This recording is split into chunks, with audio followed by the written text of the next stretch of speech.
تو مسئلہ سارا یہ ہے کہ وہ ایک لائن ٹو کر رہا تھا. اس نے سیریا سے بھی لوگوں کو نکال لیا. باقی سلیمانی کا جو قتل اس نے خاص طور پہ اس لیے کرایا تھا تاکہ اس سارے سینیریو کے اندر شور نہ مچے. صحیح. اور ساتھ اس نے مقابلے پہ اس کو بھی داعش کو بھی ختم کروا دیا تھا تاکہ ایک بیلنس اسٹرائک ہوتا رہے اور یہ معاملہ ہو جائے. اس کے مقابلے میں ایران نے کچھ کرنا شروع کیا. اب صورتحال یہ ہوئی ہے کہ ایران کے بارے میں ویسٹ کا ایک رویہ ہے کہ ہم نے ایران کو اپنے ساتھ ملایا تھا اور اس کی نیوکلیئر ڈیل کے اوپر ہم نے ایک ایگریمنٹ کرا لیا تھا کہ وہ نہیں کرے گا. جبکہ اسرائیل کہتا ہے کہ ویسٹ جو ہے اس کی ہماری پرانی دشمنی ہے.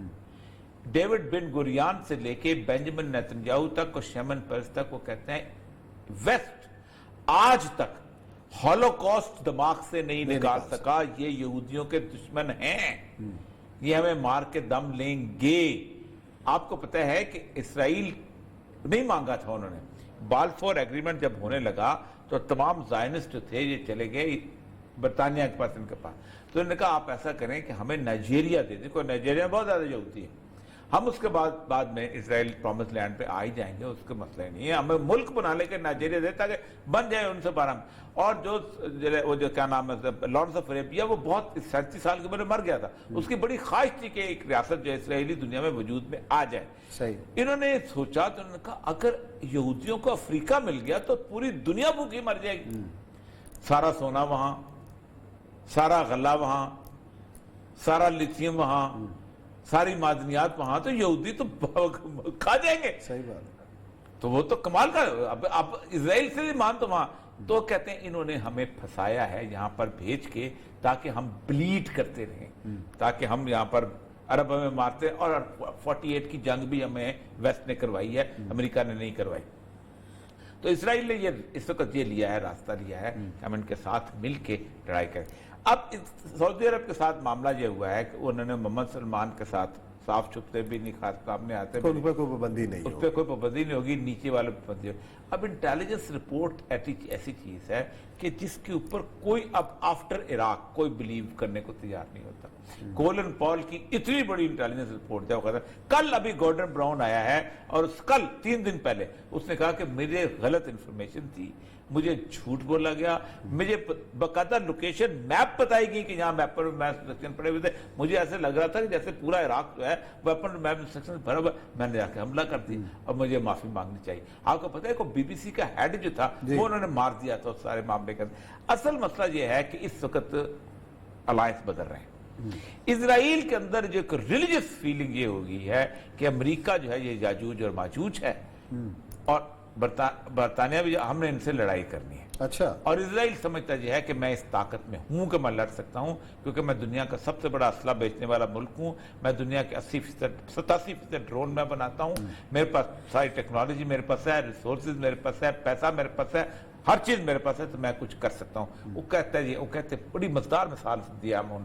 اس نے کہا 28,000 بام تھے روس کے پاس, سارے بازار چل رہے تھے, معیشت بھی ٹھیک تھی, ہر چیز تھی, ایک معاملہ بھی خراب نہیں ہوا, لیکن ہم نے ایسے گرا دیا اس کو. اور ایسا گرا کہ یہاں پر ڈب روٹی کے اوپر بیچاری عورتیں جو تھیں وہ بکتی تھیں, رشین ایئر ہوسٹسز جو تھیں, اور دنیا تباہ کر دی. یہ وہ کہتے ہیں ہم کر سکتے ہیں کسی بھی وقت. یہ اس وقت سینیریو ایسا ہے کہ مجھے لگتا یہ ہے, میں وارن کرنا چاہ رہا ہوں, اللہ باقی سنیں, کہ سعودی عرب اور ایران کی جو جنگ ہے, کیونکہ حوثیز کو بھی انہوں نے وہاں سے پروٹیکٹ کرنا شروع کر دیا, عدن کا معاملہ, اس میں ان دونوں کو انہوں نے لڑا دینا ہے اور نیا ماضی جنگ پیدا کرنا, ایسا ویسا آپس کا ایسا ماضی جنگ کرنا ہے. اور ہونا پتہ کیا ہے, اسلحہ کسی کو نہیں ملنا. اسلحہ لوگوں نے بیلجیم کے آزاد مارکیٹ سے تاجروں سے خریدنا ہے, اور اسلحہ کس کا ہونا ہے, امریکن کمپنیز کا. اسلحہ کس کا ہونا ہے, جس طرح ایران جب عراق جنگ ہو رہی تھی, آپ کو پتہ ہے کانٹرا اسکینڈل آیا تھا, اور کانٹرا اسکینڈل میں اسرائیل کا اسلحہ ایران نے خریدا تھا. اسی طرح صدام حسین نے امریکہ کا اسلحہ خریدا تھا. جو اسرائیل کا اسلحہ تھا وہ بھی امریکن یہودیوں کا تھا. یہ خدا کے لیے یہ بیٹھ جائیں کسی طور پہ, اگر نہیں بیٹھیں گے تو بہت بڑا. کون بٹھائے گا, کوئی قیادت ہے ایسی اس مسلم امہ کی؟ اگر آپ بات کر رہے ہیں کہ کوئی ایسی شخصیت جو ان کو جوڑے. خیر عمران خان صاحب نے کہا حالت یہ ہے کہ آتے ہیں ہمارے ہاں تو اتنی چھچور پن تو نہیں میں کہتا ہوں، بچگانی صورتحال ہے کہ دعویٰ کر دیتے ہیں، ہم کر دیتے ہیں. بھائی دعووں سے ابھی ایسا ہوتا ہے، تم کوئی اپنا بڑے ہو، تم کو یہاں علاقے کے پروت لگے ہوئے، امت کوئی نمبردار ہو، تم پورے اسلامی ملکوں میں کوئی ایک شخصیت ایسی کہ جو یہ ساری کر سکے. شخصیت نہیں، شخصیت سارے مل کے کر سکتے ہیں. کہ یہ ہوتا ہے انڈر. دیکھیں جہاں بھی آپ نے کبھی طے کیا ہے نا، وہ ہمیشہ بیک ڈور ڈپلومیسی سے کیا ہے. ہمارے یہاں بیک ڈور ڈپلومیسی چلاتا ہے زلفی بخاری، ہمارے یہاں بیک ڈور ڈپلومیسی چلاتا ہے ارمان ملک، ہمارے یہاں یہ چلاتے ہیں نا ان علاقوں کے اندر. تو بہرحال یہ اس ساری صورتحال کے اندر حکومت کو بیٹھنا ہے. اردگان کے اپنے مسئلے ہیں. اردگان کا مسئلہ یہ ہے کہ اردگان چاہتا یہ ہے کہ اس علاقے کی ہیجمنی چاہتا ہے. اب دنیا پوری میں ہیرو ہے، اسرائیل کے ساتھ تعلقات ہیں، اسرائیل کے ساتھ ٹریڈ ہے، امریکہ کے اڈے وہیں پر ہیں. قطر ہے، قطر امریکہ کے کہنے پر الجزیرہ پورے کو پورا یہودیوں کو بیچ دیتا ہے.